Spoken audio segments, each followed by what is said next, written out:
College స్టూడెంట్స్కి, office ఎంప్లాయీస్కి full of స్ట్రెస్తో, full of hair fall and time అస్సలు ఉండదు హెయిర్ కేర్ తీసుకుందామన్నా వాళ్ళ కోసమే ఈ వీడియోలోకి ఎంటర్ అయ్యే ముందు మీరు నా ఛానల్ కొత్తగా చూస్తున్నట్టయితే కింద కనిపిస్తున్న సబ్స్క్రైబ్ బటన్పై క్లిక్ చేయండి. ముందుగా మీతో ఉన్న ఒక ఎంటీ బాటిల్ తీసుకోండి. అందులోకి నేను రోస్మేరీ లీవ్స్ అండ్ మెంతులు వేస్తున్నాను. These 2 are completely optional ingredients. Next వచ్చేసి అసలైన queen of hair growth vitamin E క్యాప్సూల్స్ని యాడ్ చేస్తున్నాను. 20 ml ఆఫ్ ఆయిల్కి 1 vitamin E capsule is required. So ఇది 200 ml బాటిల్, 10 క్యాప్సూల్స్ని యాడ్ చేస్తున్నాను.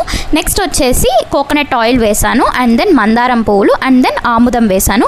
ఆయిల్ ఎలా తీసుకోవాలంటే 2:1 రేషియోలో తీసుకోవాలి. 2 cups ఆఫ్ కోకోనట్ ఆయిల్ అయితే 1 cup ఆఫ్ ఆముదం తీసుకోవాలి. ఇవన్నీ వేసి బాగా మిక్స్ చేసుకొని రెడీగా పెట్టుకొని రెడీ టు యూజ్. ఇంకా ఇది అస్సలు హీట్ చేయకండి, ఎందుకంటే విటమిన్ ఈ యాడ్ చేసాం కాబట్టి ఇందులో ఉన్న న్యూట్రియంట్స్ బ్రేక్ అవుతాయి. హీట్ చేయకుండానే డైరెక్ట్గా అప్లై చేసుకోండి. సింపుల్గా చెప్పాలంటే మీకు కోకోనట్ ఆయిల్, ఆముదం అండ్ విటమిన్ ఈ క్యాప్సూల్స్ ఈ 3 మీకు ఖచ్చితంగా దొరుకుతాయి. ఈ 3 మిక్స్ చేసుకొని ట్వైస్ a week అప్లై చేసుకొని విజిబుల్ రిజల్ట్